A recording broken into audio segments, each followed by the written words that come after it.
তো guys welcome back to my channel. কেমন আছো তোমরা সবাই? আশা করতেছি সবাই খুব ভালো আছো। আমি অনেক ভালো আছি। আরও নতুন একটা ব্লগে তোমরা সবাই ওয়েলকাম জানাইতেছি। আই হোপ আমার আজকের এই ব্লগটা তোমাদের কাছে খুব ভালো লাগলে পুরো ব্লগটা দেখে একটা লাইক করে দিবা আর কমেন্ট করে জানাইবা যে কেমন লাগছে। আর যারা এখনও আমার চ্যানেলটারে সাবস্ক্রাইব করছো না, প্লিজ সাবস্ক্রাইব করে আমার পাশে থাকবা। তো চলো শুরু করা যাক। আর এখন হইতেছে সকাল গড়িতে প্রায় 6টা, আর সেটা থেকে ব্লগটা শুরু করলাম। তো সব পুরো ব্লগের সঙ্গে থাকো আর ব্লগটা দেখতে থাকো।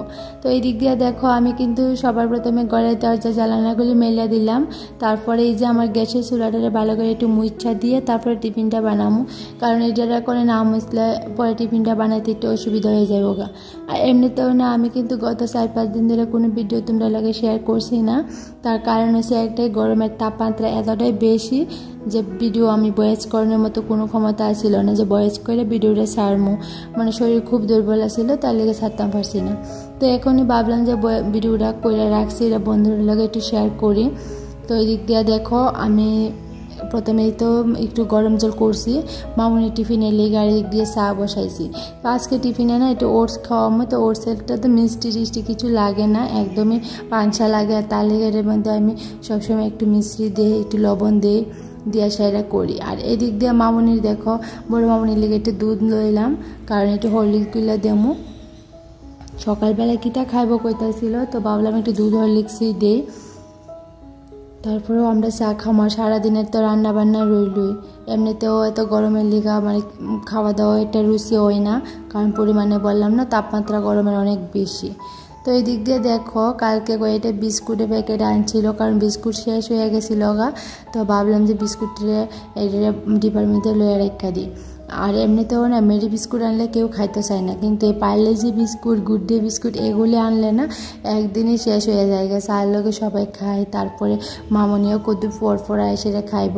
মানে এই বিস্কুটটি খাইতে সবারই ভালো লাগে। তো এবার 7:30 বেলা করে সেটা সবাই মিলে টিফিনটা খামু।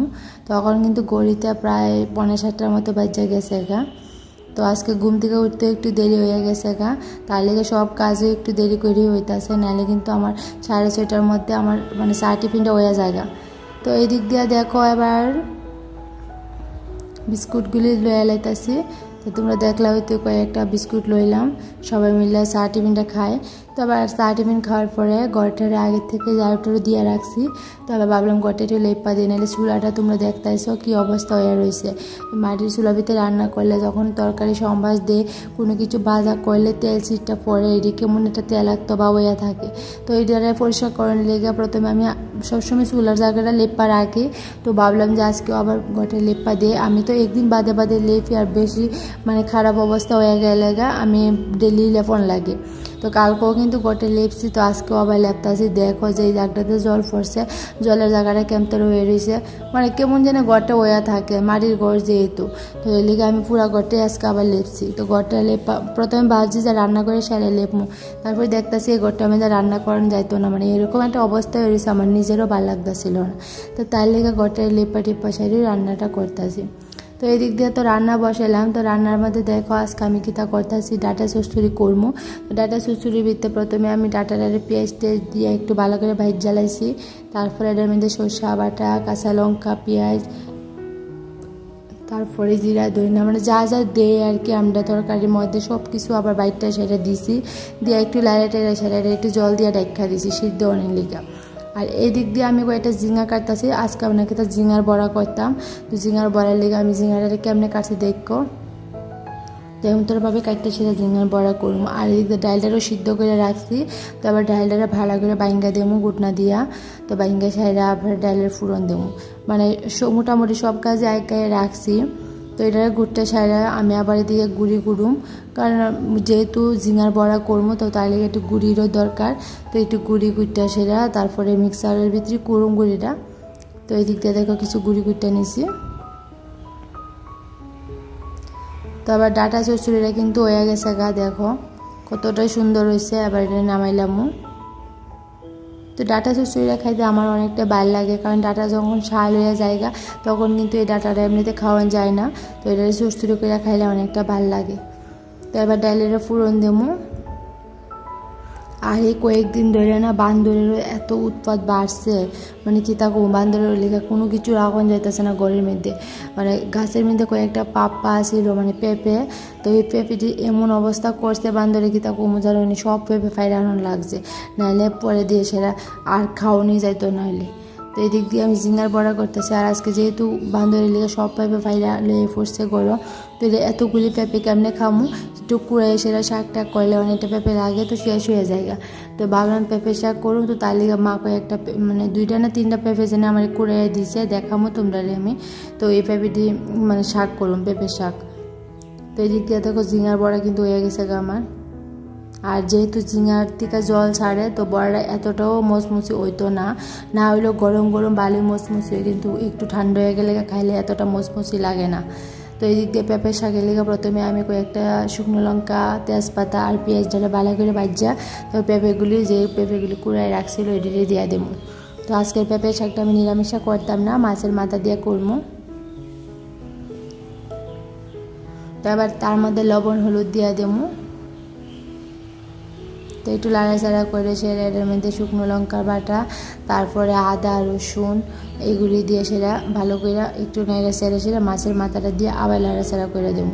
তো পেঁপে শাকটা কিন্তু খুব সহজেই রান্না করেন, যা বেশি একটা পরিশ্রম না এটা। আর এমনিতেও বাড়িতে আমার অতিথি আইসে, আবার ননদ আইসে আমার নেওয়ানের লেগা, তো ননদের বাড়িতে যাবো, তোমরাও তার একটা স্পেশাল ব্লগ পাইবা। তো এই দিক দিয়ে দেখো ডাল হইলো, পেঁপে শাক হইলো, ঝিঙার বড়া হইলো, আর এসে ডাটা চচ্চড়ি। তো আজকে বেশি পদ করছি না, 4টা পদ হই।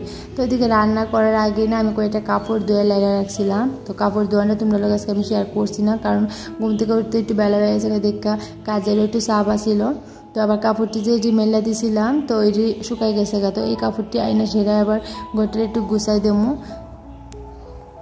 তো আমি এদিক দিয়ে দেখো আবার ফ্রিজটারে ভালো করে একটু মুছা দিতেছি, কারণ ফ্রিজটা অনেকদিন ধরে মোছা হইতেছিল না, তো ভাবতেছি একটু মুছে দিতে। ফ্রিজটা মুছতে মুছতে হঠাৎ মনে আইলো যে ফ্রিজের মধ্যে আমি না অরেঞ্জ জুস দিয়ে সেরা একটু লেবু শরবত করে রাখছিলাম।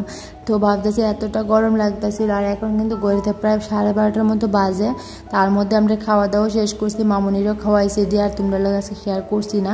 তো এই দিক দিয়ে দেখো এই অরেঞ্জ জুসটা দেখে অনেকটা ভালো লাগতেছিল যে একটু খাই, তো খাইতেছিলাম। আর মামুনি কইতেছে মা কাজ করতে করতে জুস খাইতেছে। তো এই দিক দিয়ে দেখো এই অরেঞ্জ জুসটা খাইলাম, একটা ডুক খাইছিলাম, মনে হইতেছে ভালোই লাগতেছিল, তারপরে আবার একটু খাইলাম। তো অরেঞ্জ জুসটা খাওয়ার পরে গটি ভালো করে মুছা দেয়, কারণ এখন গড়িগুলি মুছা লাইলে স্নান টান করলামও। আর এখন যদি গটি না মুছি পরে স্নান করে সেটা এই ঘরে পাড়া দেওয়া না আমার একদমই উচিত লাগতো না, মানে ভালো লাগে না। আমি স্নানের আগে সবসময় গড়গুলি ভালো করে মুছা রেখে যায়। আর খাটের মধ্যে দেখো সমস্ত কাপড় সইলা রয়েছে, এটি পরে আমি স্নানের পর গুছামো। আর করে মামুনি যেহেতু ঘুমাইছে তো তার মধ্যে আমি তাড়াতাড়ি করে গটিরে মুছা লাইতেছি। আর সবগুলি গরম মুছানো তো কম কথা না। তো তোমরা বন্ধুরা দেখলা তো যে এত গরমের মধ্যেও আমি দেখো সংসারের প্রতিটা কাজ কীভাবে টাইম টু টাইম বা স্টেপ বাই স্টেপ যেভাবে বলো মানে এক হাতে গুছাইয়া করি। আর সংসারের কাজে মন দিতে না পারলে না একদমই ভাল লাগে না। আর এখন বাজে গড়িতে প্রায় 3টা। দেখো এক দাদা আছে মানে চুল দিয়ে সেরা কিছু জিনিস রাখার লেগা, তো তার লিগে আমরা দেখো এই দাদার কাছ থেকে কিছু জিনিস নেবো, মানে কিছু চুলও দিছি। তো দাদা এখানে চুল দিয়ে সেরা জিনিস মানে বিক্রি করার লেগে আইছে। তো শেষ পর্যন্ত কিছুই রাখছি না, কারণ কি তা দাদা নাকি তাই চুল দিয়ে সেটা আমার শুধু 2টা প্লাস্টিকের ডিব্বা দিতেছিল এতটি চুল দিয়া, তার লিগে আমি আর কিছু রাখছি না। তো তাই নয় চলে গেছে গা।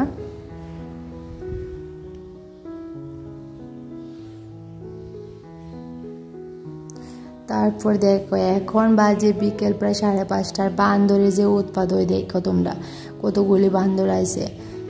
কার কার বাড়িতে এই বান্দরের জ্বালা ভুগতেছে অবশ্যই এটা কমেন্ট করে জানাবে। আমরা তো খুবই ভুগতেছি, মানে গাছের কাঁঠাল দিয়ে ভালো করে রাইকা পাইকা খাওয়ানোর মতো অবস্থা না, যেভাবে বান্দরের উৎপাদ বাড়ছে। তো আজকের ব্লগটা আমি আর বড় করলাম না বন্ধুরা, এখানে শেষ করছি। দেখে কইবা কেমন লাগছে, ভালো লাগলে একটা লাইক করে দিবা। তো আজকে যেন টাটা বাই বাই, সবাই ভালো থাকবা সুস্থ থাকবা, টাটা।